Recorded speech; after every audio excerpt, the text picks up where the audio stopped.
The Platonic ideal of a school is a place above the fray.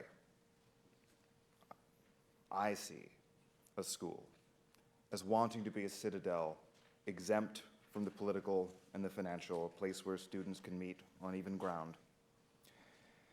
But real schools are human institutions, and they are entangled in cultural history and financial constraint. Bevery Silver and Daniel Pasciuti have taken a look at the complexities that arise when universities engage the communities around them.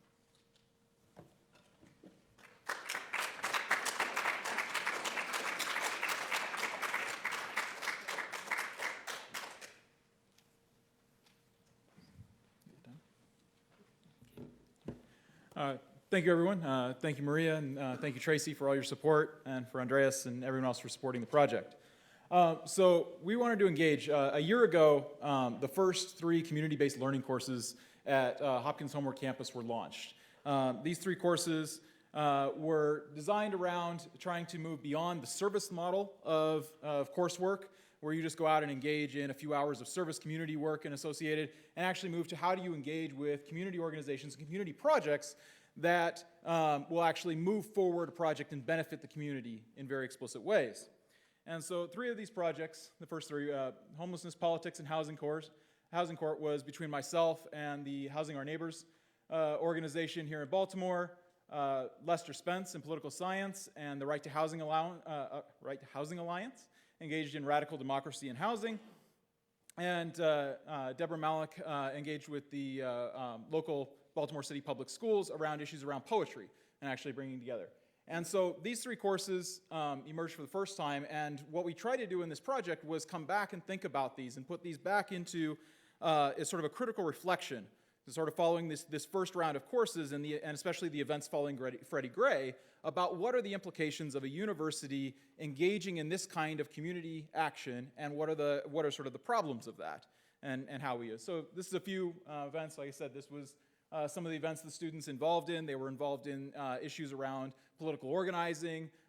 They were involved around issues of how you actually, how these community organizations wanted to move forward with their agenda.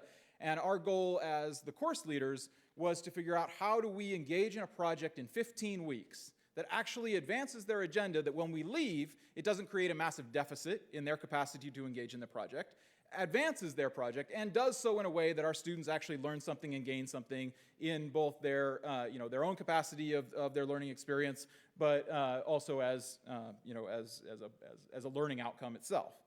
And so when we came back to sort of reflect on this, we were left with a number of questions. So this idea of moving from a service model to an engaged model, and what does it mean to develop sustainable and meaningful partnerships? So, this was done as a grant to create these initial community-based learning courses. They engaged in this process, but then how do you sustain them? Both because you have a problem of faculty turnover, in terms of whether or not faculty are able to continue, both in terms of, faculty turnover in general, but also just in terms of the teaching load that faculty are required and how they engage in this process. But the community organizations themselves. So, for example, in both the community organizations that I was involved in, Housing Our Neighbors and Right to Housing Alliance that Lester Spence was engaged in, one of the 2 people that I was most engaged in with Housing Our Neighbors has left since this course was off, and the main person Lester Spence was working with has left the Right to Housing organization. So how do you build this kind of sustainable model that actually engages when you constantly have this churn in this movement in this process? And so then the questions of successful for whom and at what cost? So one of the things we really saw when we sort of came back, and we brought both ourselves as faculty, but we also brought the community organizations back together in these conversations. And one of the biggest things that came out is the community organizations felt that they got something out of it, that it moved them forward in a very explicit direction, but some of them described it as quite literally having a second job, right? And we're not, most of these organizations are volunteer organizations. They have full-time jobs that they have to do, to sustain their livelihoods, and then they engage in this sort of community organization as a volunteer on the side, and we're asking them, these courses were built to be, co-taught. So this wasn't, we have a lecture in class, and then we go out and engage the community. The community came to the class when the class was on campus, and the class went to the community when they were engaged in their organizations. It was a co-directed process.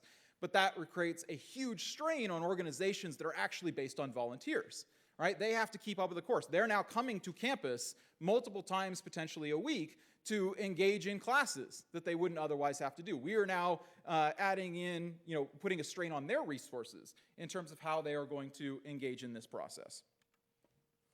So again, the same idea of taking resources from the community versus support and resources the university is offering back. So we are helping and moving this forward, but much of the reflection was thought about the issue that what was added to these organizations propelled them forward in a time frame that they were not necessarily prepared for.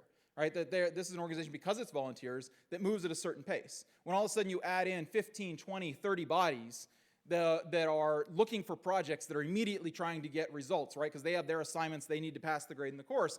That's moving the agenda so much faster than what these organizations are used to, and it actually becomes a resource draining process in and of itself.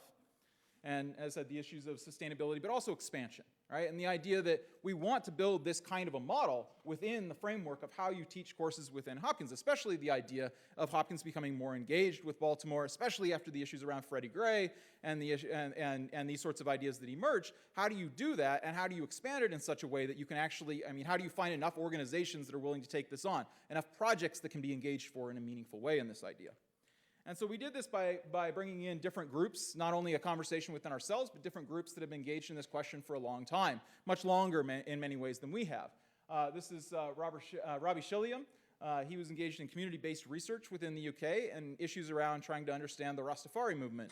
And so, thinking about these ideas and sort of the way we engage with him was this idea of known spaces and knower spaces, right? And to what degree the ideas of sort of what degree epistemic justice, global justice, can be embedded within an idea of liberal education, right? The idea of liberal education itself is embedded within hierarchies that have to be, engage in issues of exclusion to sort of maintain themselves and maintain their status in this sort of thing. So how do you open them up in such a way that you can actually build in communities in such a way that is an equal partnership in that idea? So how to organizationally embed in both curriculum and pedagogy to confront the deficit models of academic autonomy and time and the resource draining nature of the community. And ultimately, can you actually create out of this process a community-based course that actually moves and creates a rigorous opportunity for innovative research and challenging teaching in a way that is actually beneficial for both the instructor, the community, and the students? Turn it over to Dan's going to now pass the baton over to me to make a few additional comments. So our project involved both thinking about the practical ethics of university community engagement and taking off from experiences that had already taken place at Johns Hopkins University in terms of efforts with community-based learning courses and also service learning. And one of the ethical issues that the Arrighi Center for Global Studies has from the outset been concerned about is the unidirectional flow of information, analysis, critiques, viewpoints from the global north to the global south. And so what we wanted to do when we, as far as like the specificity of this project and the general seminar that we've been running for a year, one thing we wanted to do is to make it part of our general effort to institutionalize a bidirectional flow between knowledge from the global north and the global south.